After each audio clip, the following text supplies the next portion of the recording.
Today, we purchased Final Cut Pro. We've been using iMovie for a while and we've kind of maxed out with the features there, at least to the extent that we've enjoyed it. So we figured we've been thinking about purchasing this for a few weeks now, and we made the decision today to make the purchase. What I'm going to do is essentially create a project and just walk you through. Of course, we've only spent a few hours on it, but you've used iMovie before, and if you don't know how to use Final Cut Pro, or you're just like us because you've not actually used the product, maybe this video might help you at least a tiny bit. So let's create a very small, simple video, and I'll walk you through what I remember from what we've done from like the last couple of hours or so. Okay, so let's go create a new project. I'm going to create a project. I'm going to call it robots.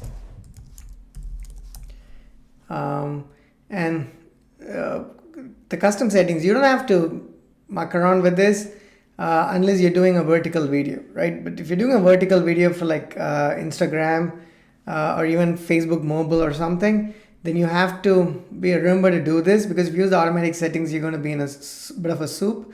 So come to custom settings here, go to video, choose custom, and then pick something like say 1080 by 1080, right? And you can leave the rest of them as defaults, but you want to do this just so you don't have to do it afterwards. It takes a little bit more time to readjust the video.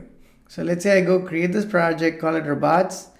You can ignore the rest of the content that's here. So it shows up like this, slightly different from how you might have seen in iMovie. So you just have to remember to double click, and now you can import some new media content, right? So I'm going to import, I have something, we were in New York City a few months ago, and we just stumbled into this store that had a nice demo of robots and stuff. So I'm going to pull that video. That's the video here. Let me pull it down here. So some of it will look quite similar to iMovie, but the actual actions themselves, they change a tiny bit, and sometimes quite a bit actually. So hopefully I'll remember. I've just done it a few times in the last couple of hours. So if I'm wrong, just excuse me, but hopefully I'm more right than wrong. So you have this video here. I know what the length of this particular video is. It's not too long. Oh, maybe it is. I know it says 15 minutes, so maybe it's like 15 seconds. Yeah, it's actually very short. So what we can do is, now that it's pretty short here in the timeline, you can go hit this button here on the right side, and then if you so if you see that I'm moving here, if you go from the left to right, you can extend the timeline so you can see more of each of the second. So let me pull it up to this point here. And then there's a few more settings. If you want to see the audio, if you don't want to see it, or you want to see some of it, just the video, and so on and so forth, right? So let me pick this option on the right pane here. And you could go there by going to window, and I believe it's maybe project properties. Project properties actually takes you back here, where you can go back and change your aspect ratio. There is a different settings somewhere up. I think maybe it's show in workspace and inspector and effects essentially. Yep, this is it. The effects there is what you're going to see down here. And compared to iMovie, one of the first things you'll notice is it has a lot more effects, transitions, and titles, right? Off the bat, that's the first big difference for an novice who's just graduating from, say, iMovie to Final Cut Pro. We'll go through some of these options here, but you can see there's a pretty long list. Okay, back to the video. Let me click the video, and then you'll notice that there are a number of properties here: transform, crop, distort, and as you can add more effects as well. And one of the other differences between iMovie and Final Cut Pro, from what I've seen thus far, is you can have any number of layers and tiers. So with iMovie, you could have another video on top of this, right? So you could drag something else and drop it here, and that's pretty much it. You couldn't do any more. You could add an audio tier as well, so one more level, but nothing beyond, right? You couldn't have more than two. I don't know if it's called tiers or levels, but essentially you couldn't have more than two of these. With the Final Cut Pro, I don't believe there is any limit at all. So you can add more stuff on top of this, or let me try to drag say our product video here. Yeah, this is our mobile app that we recently launched. So you could have any number of them, just so you know, but I'm not going to use that right now. I'm going to go here. Now let me right click and say detach audio. This you'll recognize that it's pretty identical to iMovie. There's no difference. You could click here and also say detach audio.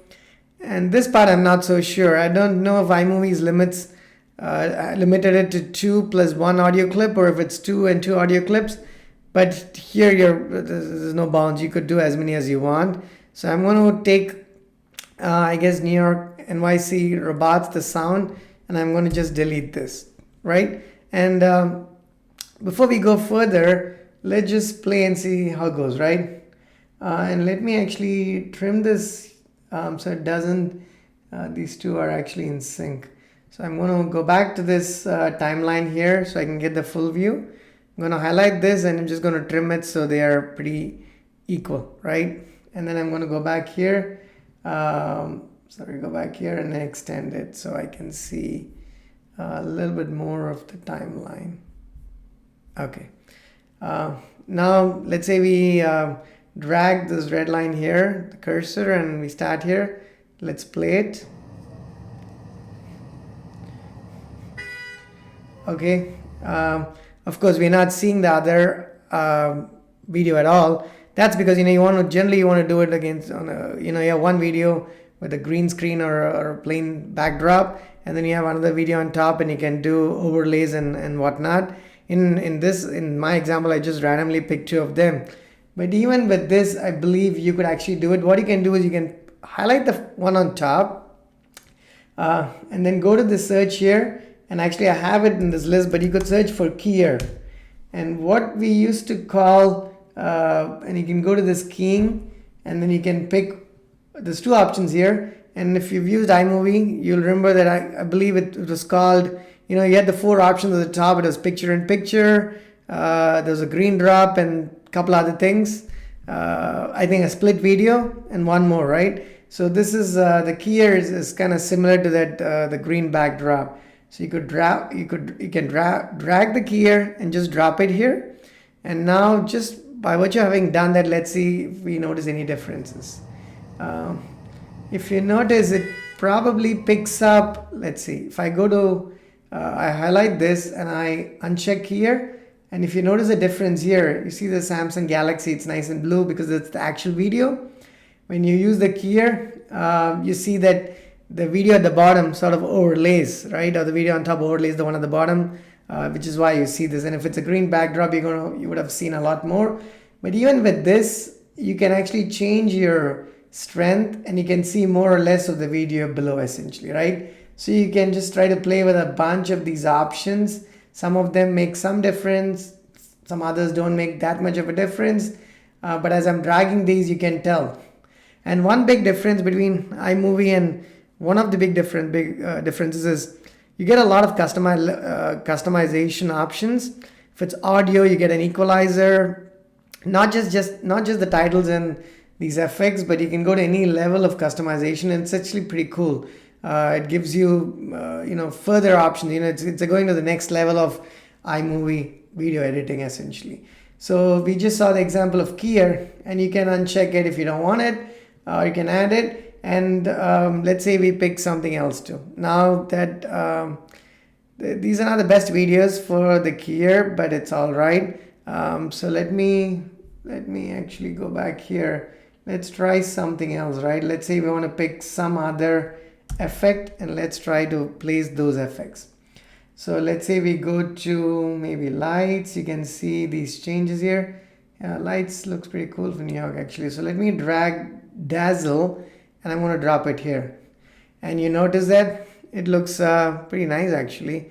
So we go back here, and this is actually, that actually looks all right, I think. Anyway, so you get the idea, right? So essentially you have a number of these effects, and you can pick and choose and have any number of them. And you can further, after you pick dazzle, you can go pick a color. You can just change the, let's see, I don't know what difference some of this is going to make. Maybe it does, maybe it doesn't in our example. But you can tell that you have all you can go to any level of customization. Essentially, the brightness, the amount, and threshold, and spike count, and whatnot. And depending on the effect that you pick, you get a section on top, and you can have any number of those, and you can modify. There are some pain points that we've run into even just after a couple of hours of editing. I'll go through them probably in a subsequent video. But this is just a high-level video walking you through some of the features. Okay, now that we picked that item there, we've seen those effects, we've seen the stuff here. We started out with a square video, but again, perhaps the one I took in New York was in landscape mode, so it gets tricky. If you're just doing videos for YouTube, I believe it's a whole lot, from what I can tell so far, it's more straightforward. But if you're doing it, if you're creating a square video, it doesn't seem like there's inherent support necessarily. It's definitely a whole lot better than iMovie, where you couldn't just do it at all, as far as I know. So I had, you generally have to export it into your iPhone and then change the aspect ratio and export it back to your computer if you have to upload it to certain sites, because if you do it from your device, there's other issues essentially outside of the scope of this discussion. Anyway, so we come back here, and if you export this, it's not going to look all right. It's going to look really, really small. So what you have to do is you have to scroll down and find transform, and you'll see scaled here. If you see the section, you can increase the scale, and now you get close. Obviously it's going to get cropped. That's the downside, but at least you're not going to have a small tiny square video.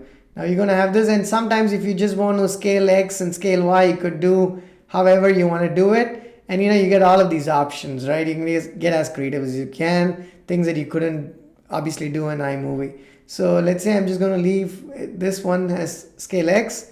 So, and then you drag it. That looks all right. But if it's a longer piece of content, what happens is the transform changes. So what you have to do is you have to go to the scale, and there might be any number of keyframes per video. So you have to go to scale, and then you have to, whatever number you come up with, say it's 212 for this one, right? You want to keep it consistent across the length of that video. So you want to, the first pass or the second pass, my son and I, we tried it, we did it the less efficient way, because we didn't know that there was another option.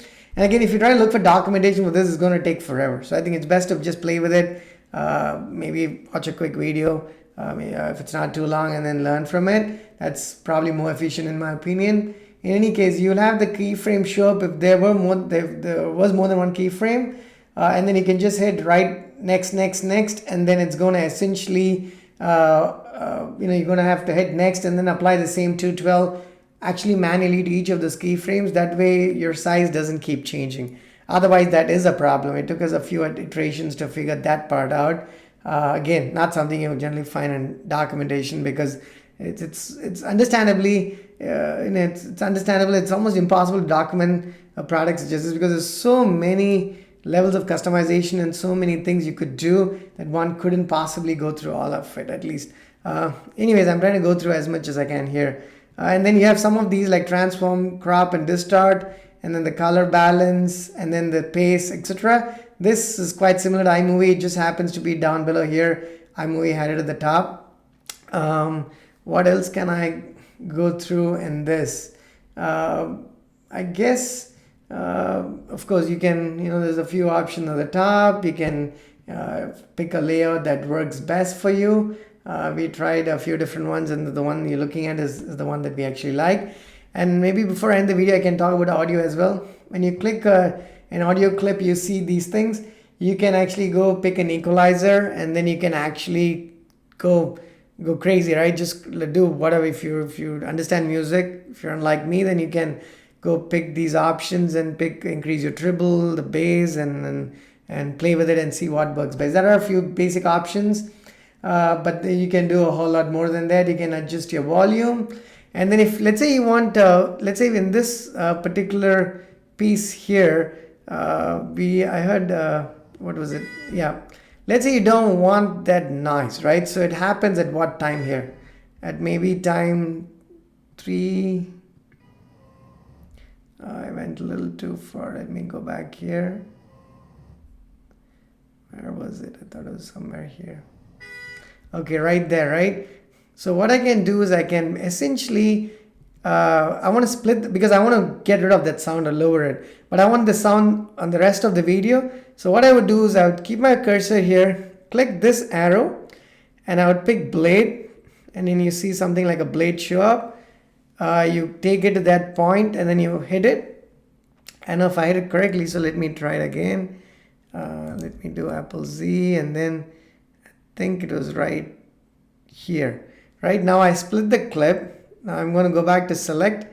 I'm going to go here. Let's see if let's make sure that the sound starts after that point.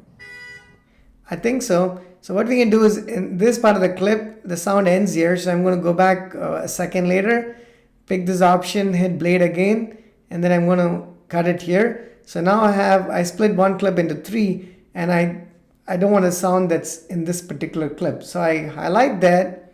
I wonder if I should have split. Actually, I split the wrong one. So let's just undo whatever we just did. And I think what we actually want to split is the audio, not the video, sorry.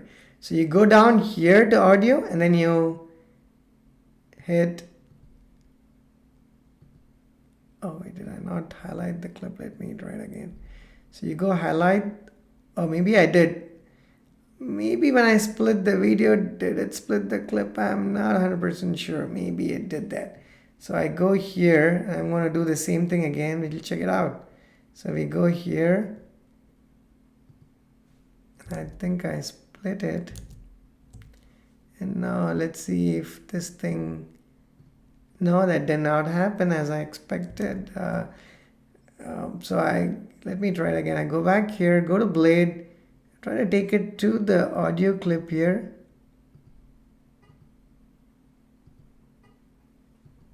That's interesting. That should split. Let's drag this. Oh, maybe it did. Maybe it did. Okay, maybe it did the second time around. Okay.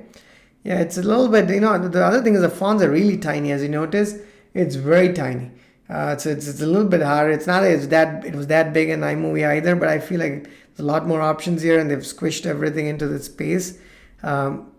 Anyway, so I believe we've successfully split it. So let's highlight this audio clip, and then we'll go to volume here, and we'll just make it completely 0, right? I don't believe there is a way to, maybe there is noise removal. That's probably a little different. Let's see what this did, right? So let's go back here. Let's play it again. Yep, I think we got rid of it. It's just that there's some more noise there, but you see that we don't hear the honk, right? The sound of the horn. We don't hear the car honking anymore. So that's how you do it, right? You just split that part, and then you can adjust your volume, or you can add music on top of that, right? So let's say you want to, I have not done this actually in, we can try it here. Yeah, because I have subscription for music, and we have a lot of music that we've purchased, obviously. So let me go here, and let me actually take the blade again. Look for the blade, I should say. And then I split it, right? And then after I split it, I just go back and select it. I know I can select this clip. I can select, I have 2 of them here, right? So now let's try to play it, and we can select an audio volume here. It's probably a little too loud, so I want to make it maybe 2.6 decibels, and the other one around there as well. So let's start playing from here. Okay, you see that, right? So you can get rid of the sound of the horn, and then you can replace that with a piece of audio that you're interested in. Obviously, these are random audio clips. They don't make sense. There's New York City, there's robots, and there's some music. But it's the idea was just to give you a high-level overview. Obviously, there's other bunch of things I've not gone over. So maybe this needs to be a series in itself. So let's call it Learning Final Cut Pro with somebody who doesn't know it well enough. 1 of N, right? So hopefully that was helpful to you. Talk to you soon.